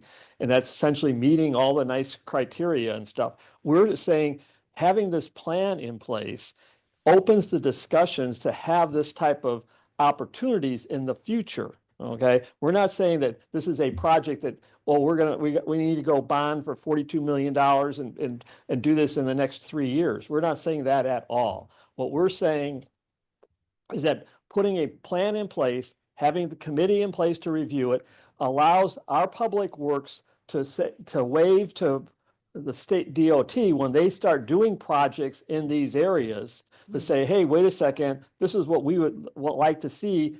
And here's our initial estimate of what things are. And so and then the state will come back and say, negotiate. At least we have an entering position to say that we want something more than what we've got today, which we feel in a lot of places. Now, there's some good places, right across from Pequannock Plains, right? You got a nice parkway. There's things that are going, a lot of good things, but it can be improved. And here's the path to make things better in our highest visibility areas. Okay, that'd be good to have that as a. And that's why this is focused, is a joint thing between Public Works, Planning, and Parks and Recreation. All three of the staff folks are on our meetings every month. We put this and have had influence into development of the plan that was Parks and Recs had the lead on. That's why it's more of a Parks and Rec relation. I won't argue that kind of focus, and because they had the lead before also, because it's the trails and the pike, rather than being purely a public works project as far as just looking at streets and stuff. We're trying to look at it from a more holistic viewpoint as far as when we're getting public input and the process to take a look at the less heard issues. It's easy to talk about cars zooming around because they're already there and they kind of taken over, and we're trying to back off on that to some degree to open up other opportunities, recognizing that we've had restrictions relative to right-of-way sizing and all this type of stuff. But the state is the one that, particularly along the Route 1 corridor, if we need to go do takings and anything to get a couple of feet or whatever to widen it, to get the sidewalk in or to get a side path in, and to get the proper markings and stuff, that's where we see this is where at least our starting point to go to the state as far as for this future negotiations. Okay, so we'll probably have a fairly choppy, complete street. We're saying this is probably going to be 30 years down the pike before we ever get anywhere. I mean, if you're going down a sidewalk, you could experience a lot of things. Yeah. But you can do it in pieces, like we were talking about the sidewalk in front of the garage door open place. Yeah, that's right. That sidewalk should meet this criteria. Right, yeah, exactly, Yeah. right. Action. That's what we're saying, That's why exactly we right. Need Yeah. a plan that's easy to read, Yeah. or at least what the action is, the details, why you're there and all that stuff. Maybe put it in an appendix so people could see why it's there, but it's gotta be something that it's easy for people to see what we want to end up with. Okay, Kevin, you had a question? Kind of a comment more than a question. So like others, again, I just applaud the work because people put so much effort into this. But again, it reminds me a little bit of the POCD from 10 years ago, an amorphic structure that doesn't I can't figure out the executable side of this, where so many of us will be behind it, but it doesn't have any precision in the execution. I guess that's my point. The answer is like, we could do it a million different ways, and we gave you a number of 42 million. How are you really going to get to that, right? We have so many words in it, you kind of go through the process and say, wow, that's a lot. But there's not like a dashboard of how to get it done. And so it's just a recommendation that with all the great work that people have done, make it executable and understood with precision. And I think you got a better plan. So that's my only thought. Thanks. Yeah, I would echo those comments. I mean, just have something a little easier to read. Yeah, it's really the presentation, not Yeah. the plan itself. You've done Good. incredible amount of Yeah, work. that's right. That's right. Presentation has to. Yeah. And you can really Very make it important. shine more even. Yeah. Yep, sure. And yeah, I think it's also, it might just be an ordering thing. One thing we get hammered at for the POCD and for anything else is that a developer shows up and he doesn't know what he's going to have to do. And so maybe this is just in the wrong order. It should be, here's what you need to do first, and then here's the why behind it in the background. So otherwise, there are a couple things that are not in here. Oh, well, one thing before, I'm going to forget it because I have a note on it. One thing that didn't seem to show up at all, unless I missed it in the text, was the grades. Our town has 3 great big hills in the middle, which makes it, at the moment, unfeasible for your normal bicyclist to go from east to west. For the most part, you can kind of skirt around sideways, but you've got some nasty hills that until electrification hits every bicycle, we just can't do it. And it needs a little bit more creativity on a master plan level through some of our open spaces and whatnot to find ways to at least skirt some of those hilltops. I'm just thinking of, we want to be able to get the low hanging fruit to me is for bicyclists is to get kids used to riding to school, to Fitch Middle and to our new middle school and to the high school. And that's a real tough one right now because they're halfway up a hill. And unless you can get around the hill someplace, then we can draw the lines we like. They're not going to do it. They're not going to walk their bikes up the hill. So we also kind of missed the boat because we might have been able to pull it off on the access way that comes up from Grassotech up the hill. We don't have anything on that, but something in a master plan level, and this level is the place to put it, even if it's pie in the sky, have to wait for somebody to die to get their property to go through it, but something for an idea how to get through there. The other thing that I didn't see very much of was what's a great feature to always have. I'm sorry, I will back up one. A lot of what this is, and when Complete Streets first was being talked about, is a mantra I lived with in battling Navy facilities for 20 some years, is every time you dig a hole, you don't need to put it back the way it was. And that's what this is. Every time, not so much I'm going to do a project, but I'm going to dig here. I'm going to do a curb cut. I'm going to dig up the street to put something in. Hopefully we look at this and say, don't put it back exactly the way it was, put it back slightly better. And that's all this is. So that's why it has to be good to read. And that's why I completely support something like this. With that in mind, I saw the thing about the Route 1 corridor and the wider sidewalk, and that was all look great, or as good as it could be. I understood the difficulties in trying to get anything more than a side path. What I saw an underuse of was identifying where new pedestrian refuge islands and curb extensions should go, because nobody's going to do it unless it's in a plan someplace.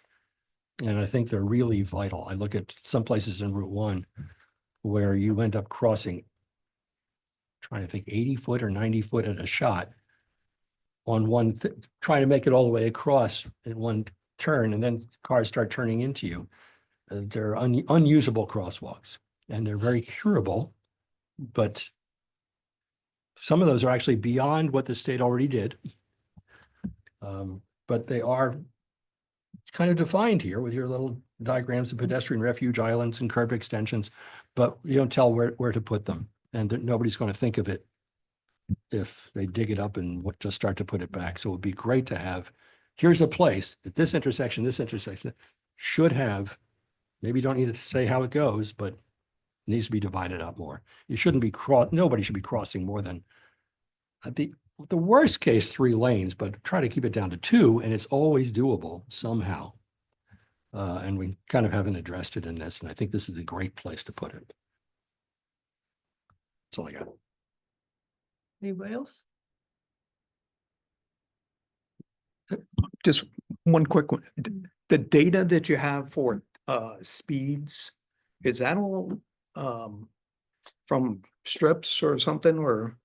All the data that's technically in there is obtained by the contractor, this FHI, from state data that they maintain on a regular basis. They have access to the detailed Department of Transportation monitoring systems and stuff, and they actually support and a lot of times are out there getting that data. So that they did not do anything specific just for this plan. They utilize the available data sets that were out there. Yeah, because I would, just a little piece of road from Route 1 going north on Allen Street. I mean, it's this big and they're saying speeds in excess of 45 miles an hour. I mean, it's just, between that and Library Street, Yeah. it's a stop sign Yeah. and it's posted No. 25. Well, yeah, before you get down there, but But- once you get past there, But it's a look, 40-mile-an-hour speed limit. yeah, but right there, yeah, Oh, in the map. between? the map, I Yeah, was the just maps wondering, Have a lot of inaccuracies like that, well, yeah. but they do go, if you do I 40 understand. on that, everybody's on your tail. I understand that past, after you get past the 25-mile-an-hour zone, but the data's showing 45 in a spot that you're not doing 45. Not supposed to be doing 45. I don't know. I have to take a look at, I don't know that details that specific, but I know what you're talking about is, I think there's the monitored amount of speed that's going on in that section as Yeah. opposed to what the posted speed limit is, Yeah. both Yeah. against what's What's- enforced. What you see. Okay, so you got 3 different types of numbers But that it's you can look Route at. 1 to Library Street, which is a stop sign, You I can't mean, accelerate that You much. you can't, That's slow. it's But, That it's doesn't showing matter. 45 there. but people drive a lot faster than what they Not say. that Showed on. fast. That's why you need the bike lanes and Yeah. stuff, separate from them. Anyway, Yeah. right. No, but I agree. I had questions about what you were doing about Fort Hill. I mean, that's just a bear, even for walkers. Gonna put a tunnel in, Chairlift, what do they call those, rope tows? oh, road tows, But, escalators. the other thing too, I guess you don't really address, it's not meant to address the effect of all this on traffic or anything like. I guess the thing that drives me crazy, is about 3 o'clock, all the schools let out. I mean, it's unbelievable.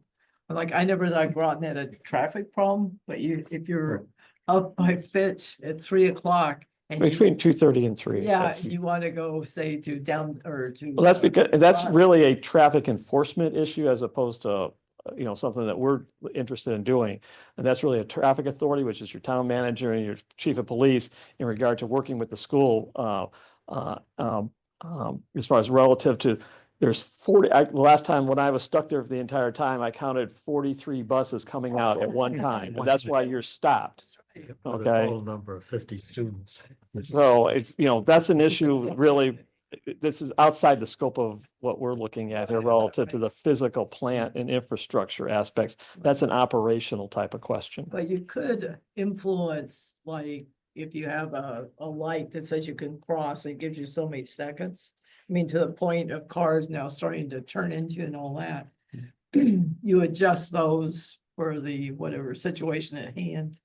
Right. That's not a complete streets thing. But That's that, not a- isn't it Again- complete streets? Not really. No. As far as the timing of, that's all done by the, that's a Engineer. public works issue relative to, traffic flow. Okay. Yeah. And they usually got Trying to improve that. an override. Yeah. Cop up there. Yeah. There's Oh, 2 okay. cops involved on that, one Yeah. coming out on, out of the school and then up at the corner at Route. Yeah, and actually they make it work pretty good. You see about 40 buses go out in one shot. But they only have 1 or 2 students on them. So I wanna, 50-foot long buses. Yeah. But anyway, thank you very much. No, Tom. it's I fine. appreciate it. Okay, Anything so I've else on taken that? notes, but between now and the next meeting, if anybody wants to, really send me an email with your thoughts, that would be great, and I can put those together for you to look at the next meeting. I'll do Super. some bullets and then, okay. Great. Okay. I have to put on the record, by the way, your little demonstration project, which everybody loves. You put the stop bars on the wrong side of the crossing walk. They're just on the wrong side. That's Okay, okay. I say, here's my last comment. There's a 50-50 chance that Steve will run me down with his car before in the next 20 years.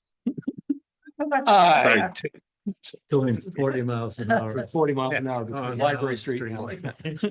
right. It's not gonna happen. But you can't get through there, Kevin. The Alright. traffic light's always red. Okay, thank you very much. Now I guess the next one. Town of Stonington referral. Right, this is a text amendment to allow increased height for congregate living facilities.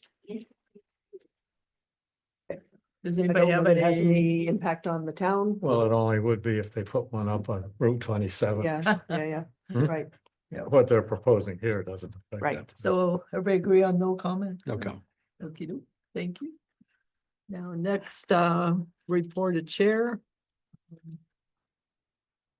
No, I don't have anything, I'm fine. Reported commission, any commissions? Yeah, I'm not gonna be here at the next meeting. Okay, I thought you, I'm not even. you aren't either, right, No. okay, but how you are, I guess so. okay then, very good. I was gonna It's in- tell you.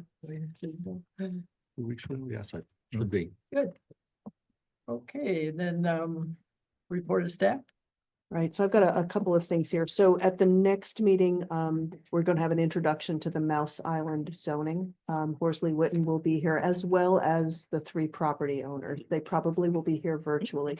So what I would like to do is to hold a special meeting, half an hour, 45 minutes before the regular meeting so that it can be in workshop format. So that you can have a discussion with the property owners. I mean, we've talked to them for probably the last 6 months and done drafts back and forth. So I think they're comfortable with what you're gonna see. But I really would like them to have the opportunity to talk to you if Okay. that works for you all. The few of you who will be here. And again, this is just an introduction to the zoning text, we want your feedback as well as theirs. Okay. Okay. So would we be starting that meeting at It's 6:50? So 6:15? yeah, Okay, all yeah. right. so you only have 2 people, Hal and who? No, That's Kevin will be Kevin. here. Yeah, or, Kevin. I'll be here. Steve I'm will gonna be here. in Kenya, Well, not be here, very good, okay. Phone it in. but potentially, without any cars, but potentially I could join, so All right, if need be for Okay. quorum. okay, Yeah. all right, thank you. But again, this is just an introduction to it, so, Yeah. Yeah. Okay. okay. Super. It's you. Okay. Then, I guess the next one was, Oh, wait, I've got a You, couple uh, other, oh, okay, I'm sorry. I got a couple other things, Sure. sorry. No, no problem. Let's see, next, we're scheduling a planning and zoning steering committee meeting for the POCD on April 24th. We'll get an agenda out to you. This is to present to you the baseline report and the results of the survey. Any thoughts to whether that could be an earlier meeting? We'll provide food if that works for you all. I'm always okay for all. How early? Well, yeah, I don't know, 5:30 or 6. and Yeah, we'll- that's fine. Yeah, Right. let me just look. Okay. Make Oh, sure. April 24th. It's a Thursday. It's a Thursday, I yeah. don't think that it's an issue for me at all. And you said what time? We're Sorry. waiting for Michael. Oh, okay. Sorry. No, that's okay. Yeah, no, that's fine. Okay, all right, so maybe we'll shoot for 5:30. Works for Horsley Witten and. Sure. Okay. And then one other one to put in your calendar since you have them out. May 8th, a community meeting for the P O C D. So once we get your input on the baseline report and how it's presented, it will be presented to the community. That will be over at Thrive. We had to reserve the room now, so before talking to you all, because RTM is in budget season in May, and I wanted to be sure we had the room. You know what? What time? I don't know at this point. It'll 5:36. 5:36-ish. There again, there'll be food. Yeah, And that's May 8th. May 8th. That's good. Excellent. Okay, is that all? Yeah, that is it. And Okay. then that kind of goes into the POCD schedule POCD. that's also there, and we'll work to try to move this along as quickly as we can. Yep. Yeah. Good, okay. Yeah, I think, you all got the POCD Can schedule. we get an update on the schedule? That's what. That's an updated schedule. What can we put it into English, what these things mean? Okay. I'm sorry, the May 8th 'Cause I- meeting, you said 5:30? 5:30 Yeah, over at okay, Thrive. thank you.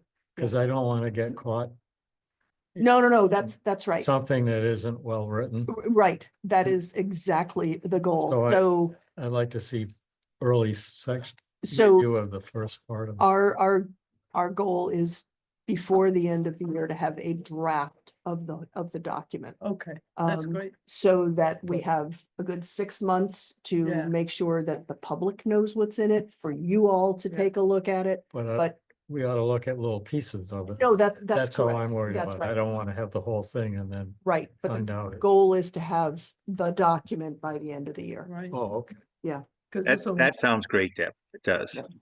Yeah, because I was looking at, of course, when we were interviewing the candidates, but the one we got, it looked to me like we were gonna finish it up on June 30th. Yeah, that is not, No, That's a little bit close. no, the first thing you usually do when you get a Not the project is yeah, you write a schedule from Right, there, yeah. not what the proposals. right. So if we're gonna do the whole thing, at least have a draft by the end of the year, that would be Right. very good. Because a big part of this, I mean, we've had some public outreach, getting, and we're gonna have some focus groups, but I think a really big part of this, something we didn't do last time, is to make sure the public understands what you're recommending. Mhm. Mhm. If you're recommending new zones, if you're recommending, different uses, I think there needs to be an outreach to the public to make sure people know, so we don't have what we had last time around, where we recommended some zone changes and people didn't know about it, and they came out to the hearing and they were just not happy, we'll Yep. say. No, but that's really what a yeah. good objective, because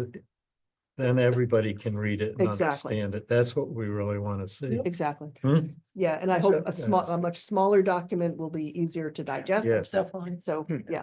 Is there gonna Here, be any here. wind up of, how we did with the last one? I know we had that chart in the back. Yeah, that'll be part of the Presentation. presentation. They've already gone through and talked to like all town departments, have you finished this task, this one, I think there were 93? Yeah. 93 recommendations. So a number of them have been accomplished, not all, and some of them are like, continue to support X, Y, and Z. So sure, Yeah. we've done that. But yeah. But yeah, that we'll would be, have that that done. would be a good start. yeah. This is where we were and this is how much And we've this- accomplished Right, and and these This worked, particular this ones are didn't really work. not important anymore. Yeah. and That Mm. kind of thing. yeah, just to Yeah. to be honest and say, Yep. this is what we Yep. thought was gonna work and, Yep. Yep. Yep. Yeah. Win a Good. couple, lose a couple. So, yeah. Yeah, any- just One more step. one any more. one- Sections or anything of POCD we can get, Oh, yeah, for sure. early, Yep. that'd really be appreciated. Yep. So- So one last Yep. announcement. So if you recall, I think we've made mention to it a couple times, this housing project that's part of the larger DOD grant that the COG is working on. This is akin to what used to be the JLUS, right? Right, Joint land use. study, compatibility study with the base and outside land uses. Yeah. Right. So as part of that, we kind of had this sub-project, looking at housing specifically. We sent out the RFP late last month. We just recently closed that. We had 13 proposals, so we're going through that. at the staff level now. And we hope within the next 2 weeks to have maybe 3 to 5 candidates for interviews, at which point we would ask that one PZC member sit in on those interviews and assist. But the process for this housing project is compressed, right? The timeline is very quick. The final deliverable, I think, is June 30th, 2026. So the turnaround is really, really tight for us internally, for the consultant, whoever that may be, and for that final work product. Well, what was this supposed to accomplish? I'm sorry, I don't This remember this. this is looking at specifically how we can, I have to remember exactly how it was phrased in that initial project. Ensuring that housing is met, housing needs are met by individuals that work at the base and contractors that work at the base, and that demand for housing isn't interfering with the demand of housing for residents in Groton, right? So it has to do with that compatibility of the base and the host community. And this one will specifically hone in on some of the things that I think you have all identified. You know, why aren't there more ADUs being developed? Why aren't there more cottage communities and kind of those infill housing opportunities, such as they are? Why aren't those working? And so this project will really hone in on that and figure out how we can better meet that need or that demand, right? Because people are asking about it. People are wanting that. Why isn't that working? And what can we do better to, meet that demand? I don't understand how one couldn't impact the other. It has to. Yeah, right? yeah. But I guess the other thing It- too, I know we haven't looked at, and this is, I don't know, it's a question for the commission more than anything, but we never really got the town council ordinance for the short-term rentals. And theoretically, that could that could release a lot of housing in critical areas. That is an element of this project, is. is looking at the impact of short-term rentals good. on year-round housing stock, Okay. as well as kind of that lingering specter of institutional ownership of Right. housing. Meaning, you hear about it in the news, large out-of-state companies that are buying up Yep. housing, either at that single-family level or at the higher density, maybe apartment complex, and how that might be impacting housing supply, demand, and price points. Okay. So Right. it's very holistic Yeah. in that way, but it's obviously focused on the relation of housing in the town and Mhm. housing on base. But the bids you got are for consulting? Yeah, Right. completing that work, right? Okay. Right. Yeah, Through a DOD grant. Yep. Yep. Is this just for the town or is it the? This, area? It's a uh, cog thing? The COG is the COG. administering that larger compatible use study, compatible use plan. Hmm. This is almost a sub-project of that Okay. awarded larger grant, wherein the town is kind of taking the lead and looking at local housing needs and Mhm. not, the compatibility of the sub base in relation to all the towns around it and the host community. So it's more specific. Good, okay. Anything else? If we have a motion to adjourn. So moved. Second, Okay, thank you, everyone. Appreciate all Thank your you. time. Thank you, Kevin. Thanks, Kevin.